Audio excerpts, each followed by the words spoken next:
So in the God of War's newest trailer, we see many signs that point towards time travel, many dialogue moments that also talk about controlling one's fate, and of course the first game, mentioning time travel a couple of times. It's actually kind of crazy. It's safe to assume that we're actually going to most likely see a version of time travel in this game, and the reason is actually pretty obvious. It's Ragnarok. The reason why they're going to be going back in time and doing all this stuff is because of Ragnarok, and it appears that Tyr, Skoll, and Hati, possibly Fenrir, and even the World Serpent are all connected within this little time travel bubble. And it's very interesting to see how it's all going to play out in the game. But my theory here is actually pretty simple to follow. Of course, I think that we're going to be getting Tyr. That's probably going to be one of the first things that we do in the game, is actually getting Tyr and trying to have him help us. And I think that he is going to be the key to going back in time, or being able to do certain things like going back in time and manipulating time to maybe even change the events of Ragnarok, or maybe fast forward them in many ways as well. There are a lot of things that are going on in this trailer, and one of them is Tyr just kind of being there. But I think Atreus has an obvious goal or obvious plan for Tyr to have him help, of course, Atreus and Kratos. And there's a mural too that shows, of course, Skoll, Hati, and Tyr kind of all doing something, and I think that this might be a time travel map right here. Of course, Tyr is locked up, and Skoll and Hati, they're kind of controlled by Odin right now, at least from what the game says in the last game. So this has to be sometime where Tyr isn't captured, where Skoll and Hati are actually out there with Tyr, and they're not chasing the sun and the moon. It's a fairly interesting concept here, but I think that they might go back in time to actually capture Tyr and have him help with the future events that's going on, and eventually going back in time and having Skoll and Hati start chasing the sun and the moon, because we already know in this game, or at least in this universe, Skoll and Hati are already up there chasing the sun and the moon. Odin already casted them out there to chase the sun and the moon. So this moment in the trailer makes no sense without time travel. It's actually a fairly interesting thing that they showed, because this confirms that there might be time travel, considering that, of course, Skoll and Hati are already chasing the moons. And there's another little piece of dialogue that I think is fairly interesting from Mimir when you go back and actually listen to that. Why would he set the wolves loose if it fulfills the prophecy? Precisely the question, lad.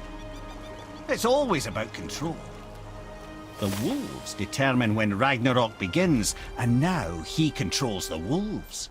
He who controls the wolves controls like the fate of Ragnarok, and controls the start of Ragnarok. Well, who's controlling the wolves right now?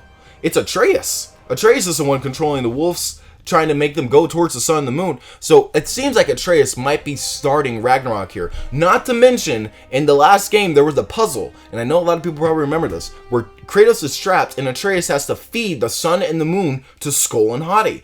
I think that might have been a little foreshadowing for Atreus starting Ragnarok and feeding the sun and the moon to Skoll and Hati, which can only be done if they go back in time. Now, I would also like to mention Fenrir as well. Fenrir is a very weird anomaly here, because he is technically the child of Loki and Angrboda. And we haven't seen Angrboda yet, and we haven't really seen like the Loki that we know and love, right? We only know Atreus is there. So if Fenrir is already in this universe, it makes no sense. It has to be time travel. And we already know that Jormungandr is also somebody who's actually gone and traveled through time. So it's obviously possible for giants to do that if they get into a huge battle and splinter the world tree.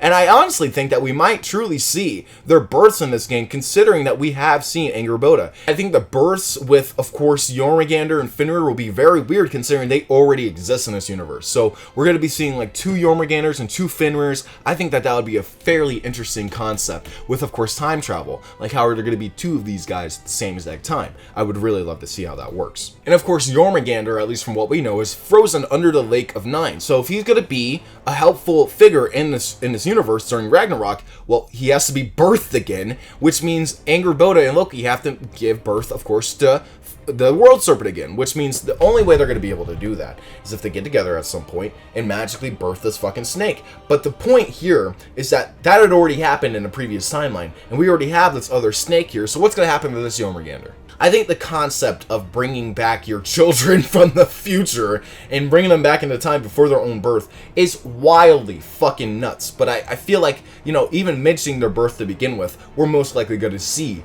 how that actually happens in this game, and they're not going to be doing it from like time travel things or whatnot. I think the one thing that we need to actually answer, like, definitively is Atreus starting Ragnarok, or is he trying to avert Ragnarok, because he sends the wolves after the sun and the moon.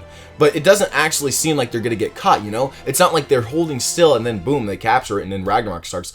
They're chasing it, so we don't know how long they could be chasing it. We don't know the whole scheme of what Loki is really doing here. But it seems like he's actually trying to get ahead of Odin and many of the events during the timeline, and I like that concept. I like Atreus going back in time and trying to stop Odin from doing certain things that cause Ragnarok in order to avert Ragnarok, or even cause it again on Atreus' own terms so he could have the war that he wanted. There are many aspects of time travel that can be very confusing, but I think that the way that they're going to be doing it in this game is going to be very fun and very interesting. Not to mention Ginnungagap, I think I pronounced that right. That's an area of the map, or the area of the Norse mythology that's actually been shown in 2 different versions of God of War, on the map and also in the trailer. You get to see potentially that point in the actual game where, of course, all of Norse creation came from, which is a fairly interesting concept to go with. So maybe they go there, maybe that's the key that Tyr told them to do, to go back in time, and that's the whole fucking plot of the game.